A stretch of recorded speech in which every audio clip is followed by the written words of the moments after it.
नमः सर्वेभ्यः। आप सबका एक बार फिर से हार्दिक स्वागत है हमारे YouTube चैनल संस्कृत स्पर्श में। उम्मीद करती हूँ कि आप सब स्वस्थ होंगे और मस्त होंगे और आपको हमारी वीडियोस पसंद आ रही होंगी। जैसा कि हमने आप सब से वादा किया था कि हम अपना थोड़ा थोड़ा करके पूरा सिलेबस हम कवर कर लेंगे और इस चैनल पर हर topic wise point to point आपको क्लियर कराया जाएगा। तो आपका ज़्यादा टाइम वेस्ट न करते हुए हम आज की अपनी वीडियो को स्टार्ट करते हैं। तो कल हमने की थी संयोग संज्ञा, सहायता संज्ञा, पद संज्ञा, सवृत संज्ञा, अनुनासिक संज्ञा और ह्रस्व दीर्घ और प्लुत संज्ञा, ये हमने कंप्लीट कर ली थी। उम्मीद करती हूँ कि आपको ये सब समझ में आ गई होगी और आपके जो भी डाउट रहते थे वो सब आपके क्लियर हो गए होंगे। तो ठीक है, आज हम अपनी नेक्स्ट संज्ञा को हम स्टार्ट करते हैं। तो हमारी नेक्स्ट संज्ञा है सवर्ण संज्ञा। कौन सी है अपनी? सवर्ण संज्ञा। तो इसका आपका सूत्र क्या होता है? तुल्यस्य प्रयत्नम सवर्णम। तुल्यस्य प्रयत्नम सवर्णम। तुल्य का अर्थ होता है आपका समानता या तुलना और अश्य का तात्पर्य है आपका उच्चारण स्थान या प्रयत्न स्थान। आप सबने वर्ण विचार में पढ़ा होगा कि वर्ण के कितने आपके प्रयत्न होते हैं? दो होते हैं। एक होता है आपका उच्चारण और दूसरा होता है आपका प्रयत्न। एक होता है आपका उच्चारण स्थान और दूसरा होता है आपका प्रयत्न स्थान। ठीक है, क्लियर? आ गया समझ में? ठीक है। तो मैंने आपको जब पहले वाली वीडियो थी उसमें भी बताया था कि आपको ये सूत्र याद रखने ही रखने हैं। ये ज़रूरी नहीं है कि ये हमको एक बार में ही समझ में आए। ये इनको हम 2 से 3 बार 4 बार अगर हम इनको रिवाइज करेंगे तो ये हमारे क्लियर हो जाएंगे। ठीक है, तो हमने क्या है? तुल्यस्य प्रयत्नम सवर्ण, ये आपका सवर्ण संज्ञा का क्या होता है? सूत्र। ठीक है, यानी कि जो आपका उच्चारण स्थान है और प्रयत्न स्थान है उनकी समानता के आधार पर तुलना करने पर दो वर्णों की परस्पर सवर्ण संज्ञा होती है। क्या होती है? परस्पर सवर्ण संज्ञा। यानी कि आपका उच्चारण स्थान और प्रयत्न स्थान की समानता के आधार पर तुलना करने पर दो वर्णों की परस्पर सवर्ण संज्ञा होती है। ठीक है, आपका एक वार्तिक है री लरी वर्णीयो हुमित है सावर्णम वाच्यम, यानी कि री और लरी वर्ण की आपस में क्या होती है? सवर्ण संज्ञा होती है। क्या होती है? सवर्ण संज्ञा होती है। क्लियर? यहाँ तक आ गया सबको समझ में? उम्मीद करती हूँ कि आपको यहाँ तक समझ में आ। ठीक है, इसके बाद का आता है जो आपकी सवर्ण संज्ञा है वो सवर्ण वर्णों में निहित है, जैसे कि ए आ, ई ऊ री री। ठीक है, इनकी आपकी आपस में क्या होती है? सवर्ण संज्ञा होती है। क्या होती है? इनकी आपस में सवर्ण संज्ञा होती है। जो आपका ए ऐ और ओ औ है इनका उच्चारण स्थान और प्रयत्न स्थान एक समान होने पर भी ये सवर्ण संज्ञक नहीं है। क्यों नहीं है? कोई बता सकता है कि ए ऐ और ओ औ ये सवर्ण संज्ञक क्यों नहीं है? बता सकता है कोई? जी हाँ, ओके, ठीक है। ए ऐ ओ औ उच्चारण स्थान और प्रयत्न समान होने पर भी सवर्ण संज्ञक नहीं है, क्योंकि इनमें ह्रस्व का भाव होता है। किसका भाव होता है? ह्रस्व का। किसका? ह्रस्व का। तो इसी प्रक्रिया के आधार पर आपके स्वर के भेद किए गए हैं, ह्रस्व, दीर्घ और प्लुत। कौन से आपके? ह्रस्व, दीर्घ और प्लुत। ठीक है, ह्रस्व में आपका आ गया ई, ए, ई, उ, री, लरी। दीर्घ में आपका हो गया आ, ई, उ, री, ए, ओ, ऐ, औ। ठीक है, प्लुत में आपका हो गया ए, ई, उ, लरी, ए, ओ, ऐ, औ। क्लियर। एक होता है आपका अनुदात अनुनासिक। अनुदात में क्या होता है, आपके नीचे ये क्या होती है, ठीक है, क्षैतिज रेखा होती है। और एक होता है आपका सवृत। सवृत में हमने क्या बताया था, ऊपर एक खड़ी रेखा होती है, ठीक है। तो उदात्त अनुनासिक, अनुदात अनुनासिक, सवृत अनुनासिक, ठीक है। उदात्त अनुनासिक, अनुदात अनुनासिक, सवृत अनुनासिक। क्लियर, क्लियर है यहाँ तक सबको, ठीक है। उसके बाद आपका आ गया उदात्त अनुनासिक। क्या आ गया आपका, उदात्त अनुनासिक, ठीक है। उदात्त अनुनासिक और उदात्त अनुदात अनुनासिक, सवृत अनुनासिक।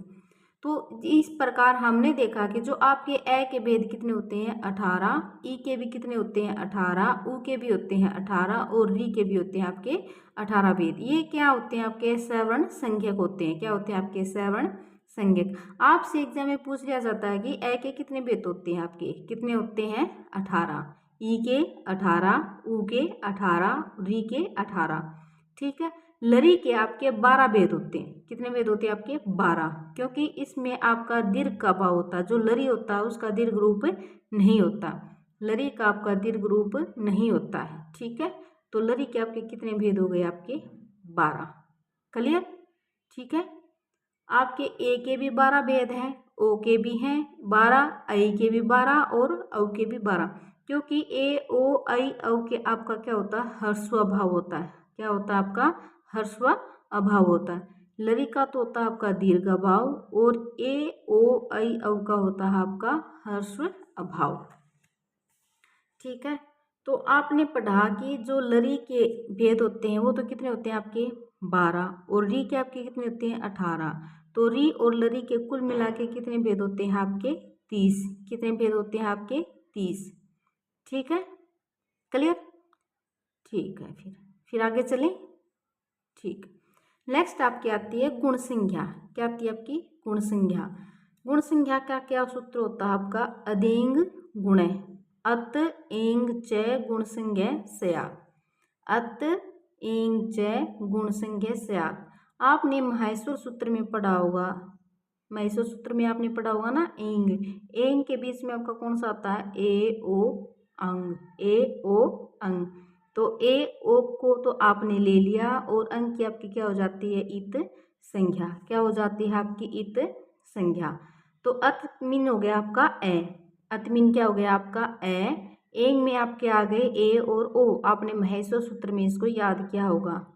महेश्वर सूत्र आपके कौन से थे, ए ई ऊण री लरीक ए ओंग, ठीक है। तो ए से लेकर अंग तक हमने करना है। तो ए से अंग के बीच में आपके कितने आ गए, ए एक तो आ गया आपका ए, एक आ गया आपका ओ। क्लियर, क्लियर यहाँ तक। तो आपकी गुण संज्ञा का सूत्र क्या होता है आपका, अदेंग गुण है। क्या होता है, अदेंग गुण है, ठीक है। नेक्स्ट है आपकी वृद्धि संज्ञा। कौन सी संज्ञा है आपकी, वृद्धि संज्ञा। तो वृद्धि संज्ञा का आपका सूत्र कौन सा होता है, वर्धिरादैच, वर्धिरादैच। यानी कि आदैच वृद्धि संज्ञा स्यात्। आत ऐच वृद्धि संज्ञा स्यात्। आत से तो गया आपका आ और ऐच में आपके आ गए ऐ और औ। ये भी आपका महेश्वर सूत्र से निकल के आया। तो आपने देख ही लिया होगा कि अगर महेश्वर सूत्र नहीं है तो हम व्याकरण में कामयाब नहीं हो सकते, सक्सेस नहीं मिल सकती हमको व्याकरण में, क्योंकि महेश्वर सूत्र इन सब का क्या है, बेस है, ठीक है।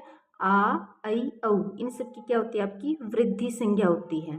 अर्थात वृद्धि संज्ञक वर्ण आपके कौन से हैं, आपके आ ऐ औ। ये एग्जाम में पूछ लिया जाता है कि गुण संज्ञक वर्ण कौन से हैं और वृद्धि संज्ञक वर्ण कौन से हैं, ठीक है। इसके बाद आपकी आती है टी संज्ञा। कौन सी संज्ञा आती है आपकी, टी संज्ञा। अच अंत्य आदि, ठीक है। अचाम मध्य यो अंत्य स आदिर्यस्य तत् टी संज्ञा स्यात्, ठीक है। जो उपदेश में आए हुए अंतिम अच, यानी कि जो आपका उपदेश में जो आपका लास्ट वाला अच, अच मीन स्वर, तो अच के अंदर आपके सभी स्वर आते हैं। ये भी आपका महेश्वर सूत्र से निकल के आया है अच, ठीक है। तो अंतिम अच की क्या होती है आपकी टी संज्ञा। क्या होती है आपकी टी संज्ञा। और जिस वर्ण की टी संज्ञा होती है ना, तो उसके बाद में जो भी व्यंजन वर्ण होगा तो उसकी अपने आप ही टी संज्ञा हो जाती है। क्लियर हुई ये बात आप सबको कि टी संज्ञा होती क्या है। जो आपकी टी संज्ञा होती है ना, जो उपदेश में आया हुआ, उपदेश में जो भी आया है तो उसका जो लास्ट वाला स्वर होता है ना, लास्ट वाला स्वर, तो उसकी टी संज्ञा होती है। और जो लास्ट वाला स्वर होता है ना, उसके बाद जो भी व्यंजन आया है तो उसकी अपने आप ही टी संज्ञा हो जाती है। ठीक है, तो जिस वर्ण की टी संज्ञा होती है, टेर लोप सूत्र से उस टी संज्ञक वर्ण का क्या कर दिया जाता है, लोप। किस सूत्र से टी संज्ञक वर्ण का लोप किया जाता है, टेर लोप है सूत्र से। किस सूत्र से, टेर लोप है सूत्र से। अच्छा, इत संज्ञक वर्ण का किससे लोप किया जाता है, जो आपका इत संज्ञक वर्ण होता है उसका लोप किस सूत्र से होता है, कोई बता सकता है क्या। जी, जो आपका इत संज्ञक वर्ण होता है उसका तो होता है तस्य लोप से लोप। ठीक है, कौन से सूत्र से, तस्य लोप है। और जो आपका टी संज्ञक वर्ण होता है तो उसकी उस वर्ण का लोप किससे होता है, टेर लोप से। जैसे हम एग्जाम्पल देख लेते हैं, पतत प्लस अंजलि। देखो, पतत प्लस से अंजलि, जो आपका पतत है इसके अंदर आपका ए कौन सा होता है, आपका ए किसमें आया है आपका, जो ये वाला तो आपका वर्ण हो ही गया हलंत वाला। जो पहले वाला तय है इसके अंदर क्या है आपका ए। तो आपकी टी संज्ञा किसकी हुई, इसका तो लास्ट वाला अच वर्ण अच स्वर ए ही हो गया ना, तो इसके बाद आपका आ गया ये तय व्यंजन। तो आपकी टोटल किसकी हो गई टी संज्ञा, आपकी अत की। कौन से वर्ण की हो गई आपकी, अत की क्या हो गई, टी संज्ञा। क्लियर आपको सबको ये बात, उम्मीद करती हूँ कि आप सबको ये बात क्लियर हो गई होगी। नेक्स्ट है अपनी निष्ठा संज्ञा। निष्ठा संज्ञा का हम यूज किस में करते हैं, भूतकाल में करते हैं, वर्तमान काल में करते हैं या फिर भविष्य काल में करते हैं, कोई बता सकता है क्या किस में करते हैं निष्ठा संज्ञा का यूज। जी, निष्ठा संज्ञा, निष्ठा संज्ञा का आपका सूत्र क्या है, कत कत्वतु निष्ठा, यानी कि एतौ निष्ठा संज्ञौ स्तः, यानी कि कत और जो कत्वतु प्रत्यय होते हैं उनकी निष्ठा संज्ञा होती है। निष्ठा शब्द का तात्पर्य जो भूतकाल में निश्चित रूप से हुआ है, अर्थात कत और कत्वतु प्रत्यय के उदाहरण भूतकाल में प्रयुक्त होते हैं। कत और कत्वतु के प्रत्यय के उदाहरण किस में प्रयुक्त होते हैं, भूतकाल में। देखो, ये जो बीच बीच में जो आपकी ये छोटी छोटी बातें हैं ना, एग्जामिनर इनमें से ही पूछता है, आपकी जो मेन होता है उसको कोई नहीं पूछता। ठीक है, बीच बीच से निकाल के पूछते हैं। वो पूछ ले कि निष्ठा संज्ञा किस में यूज होती है, भूतकाल में, वर्तमान काल में या फिर भविष्य काल में। या फिर पूछ लेगा कत कत्वतु किसके उदाहरण हैं, कत कत्वतु प्रत्यय के किसके उदाहरण हैं, आपके किसके हैं, भूतकाल के। या फिर दे देगा कत कत्वतु निष्ठा। ठीक है, इनमें से कोई आपका खाली स्थान दे देगा तो वो आपको पूर्ण करना होगा इस टाइप में। ठीक है, नेक्स्ट है आपकी सत संज्ञा। कौन सी संज्ञा आपकी, सत संज्ञा। सत संज्ञा का सूत्र आपका क्या होता है, तौ सत। क्या होता है, तौ सत, यानी कि तौ सत्रे सांचौ सत्संज्ञौ स्तः। ठीक है, जो आपका स्त्री और सानच प्रत्यय की क्या होती है, आपकी सत संज्ञा होती है। इसका यूज हम किस में करते हैं, सत संज्ञा का यूज हम किस में करते हैं, वर्तमान काल में, यानी कि आपका लट लकार में होता है। किस में होता है, लट लकार में। भूतकाल में तो होता है निष्ठा संज्ञा का यूज, और वर्तमान काल में होता है आपका सत्संज्ञा का यूज। वर्तमान काल में किसका होता है, आपका सत्संज्ञा का यूज। नेक्स्ट है आपकी नदी संज्ञा। कौन सी है आपकी, नदी संज्ञा। यु स्त्राख्यो नदी, यानी कि ईदु दंतो नित्य स्त्रीलिंगो नदी संज्ञो स्तः। ठीक है, यह संज्ञा लिंग पहचान के लिए प्रयुक्त होती है। नदी संज्ञा जो होती है वो आपका स्त्रीलिंग का बोध करवाती है। किसका बोध करवाती है, आपका स्त्रीलिंग का।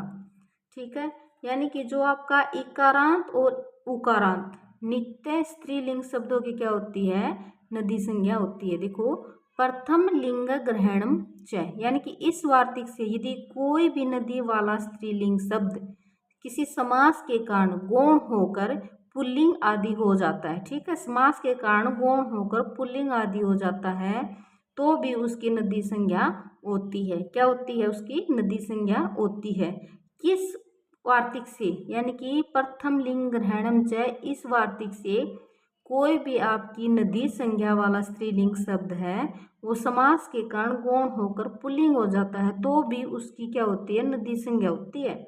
क्या होती है उसकी, नदी संज्ञा होती है। ठीक है, नदी संज्ञा शब्द अपनी मूल अवस्था से किसी भी रूप में परिवर्तित हुआ है तो उसकी प्रथमा विभक्ति एक वचन के आधार पर उस शब्द की क्या होती है, नदी संज्ञा होती है।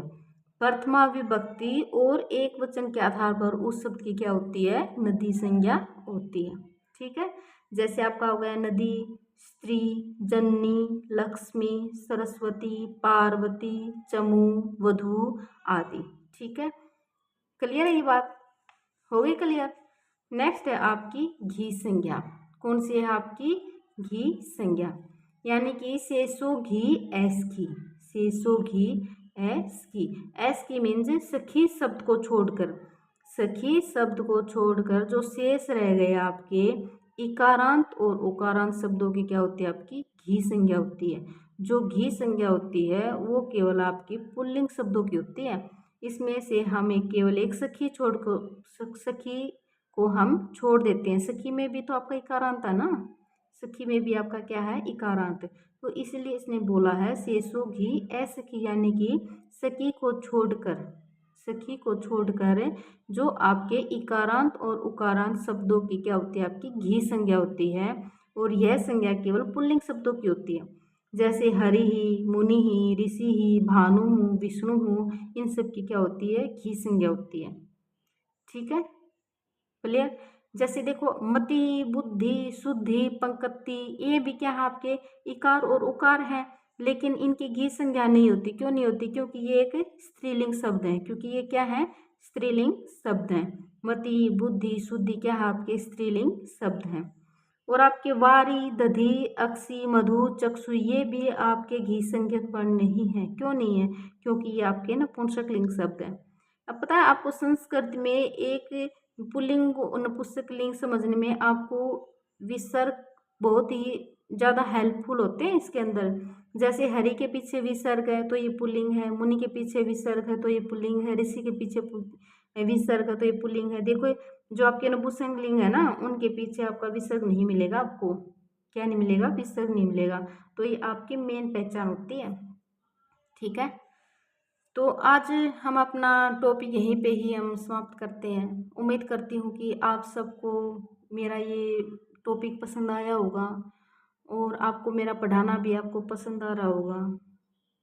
ठीक है, अगर आपको मेरी वीडियोज पसंद आ रही हो और आपको लग रहा है कि आपके लिए भाई हेल्पफुल हैं, तो उम्मीद करती हूँ कि आप मेरे चैनल को सब्सक्राइब करेंगे, शेयर करेंगे और कमेंट करेंगे।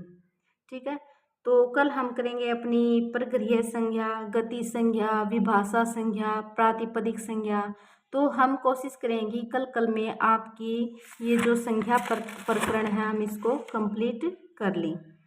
ठीक है, तो एक दिन में और अपना संज्ञा प्रकरण समाप्त हो जाएगा, तो उसके बाद हम करेंगे अपना संधि प्रकरण स्टार्ट। ठीक है, ठीक है, तो फिर हम अपनी वीडियो को यहीं पर समाप्त करते हैं।